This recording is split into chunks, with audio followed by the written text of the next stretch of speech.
Salut à tous, ça y est, on est de retour. Donc nouvelle recette. Vous avez pu voir le panier ce matin que j'ai partagé sur Facebook. Ça a peut-être inspiré quelques personnes, peut-être fait douter d'autres.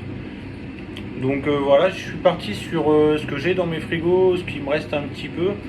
Je vous avoue qu'il ne reste plus grand chose maintenant, donc on fait vraiment avec ce qu'il y a quoi. Donc voilà, donc j'ai pris un produit que tout le monde a chez lui, de la pomme de terre, que j'ai coupé en petits morceaux pour après. De l'ail, ça tout le monde en a aussi, ou sinon il y en a pas loin. Alors moi j'ai pris du parmesan parce que c'est ce que j'avais dans les frigos. Après on peut prendre du comté ou voilà un autre fromage à pâte dure. Et du lard de Colonnata. Voilà, j'avais plus de lard. Si vous avez du jambon ou un jambon sec ou quelque chose comme ça, ou du lard fumé, ça peut marcher aussi. Et le petit paquet qui était derrière. Alors ça c'est de la sure de pommier. Voilà, donc ça c'est pour faire un fumage. Si vous n'avez pas de sure, on peut remplacer thym séché, herbe de Provence sèche. Voilà, tant que ça fait de la fumée, ça devrait marcher. Donc voilà, donc le but c'est de faire un écrasé de pommes de terre fumé au bois de pommier avec un espuma parmesan râpé, quelques tranches fines de lardo di Colonnata. C'est un lard qui se sert vraiment comme ça, faut pas le cuire, ça n'a pas d'intérêt après sinon. Sur l'ail, on va faire de l'ail en chemise. Donc du coup, on va pouvoir utiliser l'huile. Ça va faire une huile un petit peu aillée. Et voilà, c'est déjà pas mal. Déjà, ça, quand on aura fait tout ça, ce sera déjà bien. Donc voilà. Donc les pommes de terre, j'ai pris de l'avance. Je les ai coupées en morceaux. On va les mettre à cuire dans l'eau. Salée, classique. Hop. Donc jusqu'à ce temps qu'elle soit bien fondante.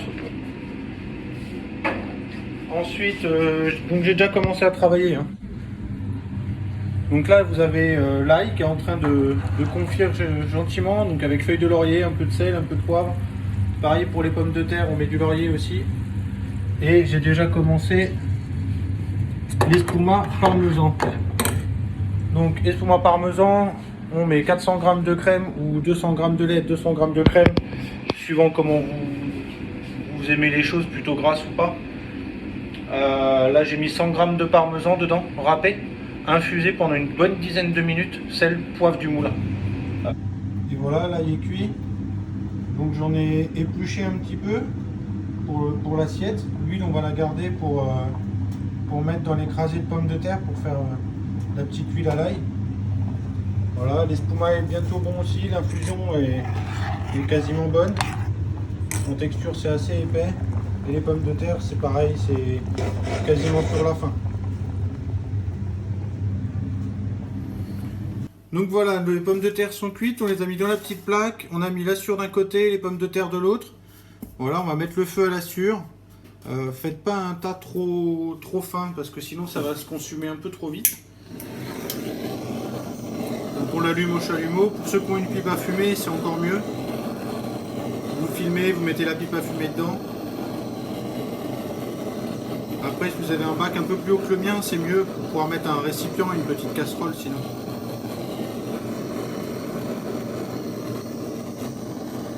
Donc on allume bien pour que ça se consume un petit peu quand même pendant qu'on va fermer, parce qu'après vu qu'on va étouffer le feu, il faut que ça fume assez pour pouvoir donner le goût à la pomme de terre. Donc voilà, la sure elle est en train de se consumer. Maintenant on va venir filmer par-dessus pour que l'étouffer et garder tous les goûts de fumée dedans.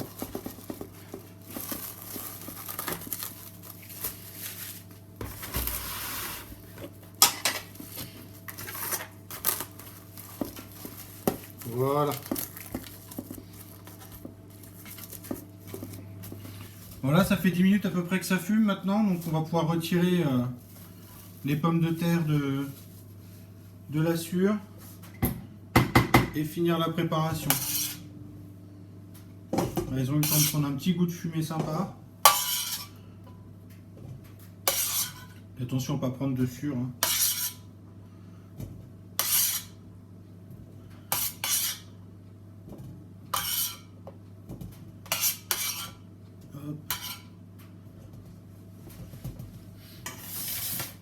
Ça, on n'en a plus besoin. Après, on a tous un presse-purée à la maison. Alors pressez pas trop, hein. Le but c'est de garder un peu de morceaux quand même. Un peu d'huile d'ail que j'ai gardé.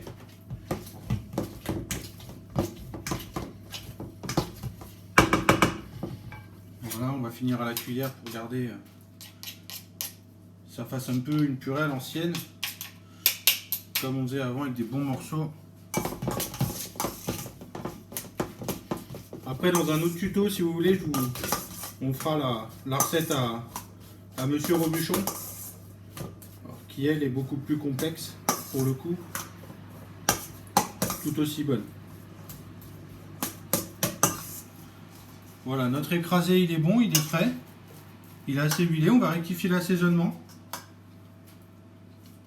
s'il y a besoin. Super. Un peu de sel, le petit côté fumé qui est là, qui est top. Ça fait déjà penser au barbecue pour cet été. Voilà.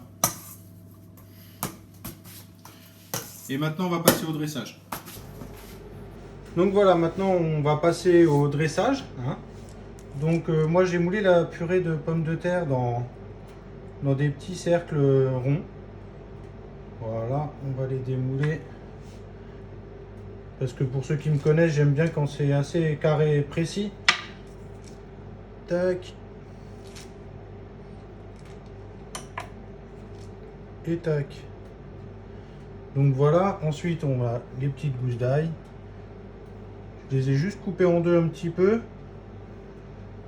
Alors ceux qui n'aiment pas l'ail, hein, vous mettez autre chose. Hein. On n'est pas obligé d'utiliser ça.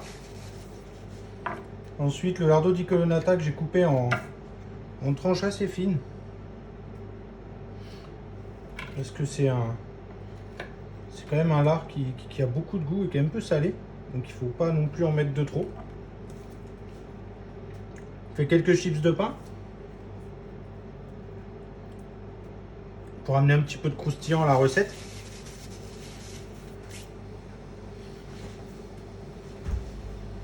Ensuite, un peu de cerfeuil du jardin. Pour une petite touche de verdure quand même. Parce que là, ça fait quand même une assiette qui est quand même assez riche. Voilà. On va terminer avec le siphon.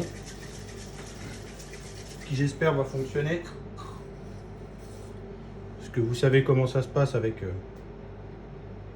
ça, des fois ça ne veut pas fonctionner. Là il veut bien, il est sympa. Voilà, la crème de parmesan. Et je vais venir terminer. Alors vu qu'il y avait de l'ail des ours en ce moment, j'en ai fait déshydrater pour me faire une petite poudre d'ail. Voilà, on peut faire avec du persil, du cerfeuil. Voilà. Et ben voilà, c'est fini. Ma version de la pomme de terre, légèrement fumée, parmesan, lardo di colonnata. Bon appétit à tous!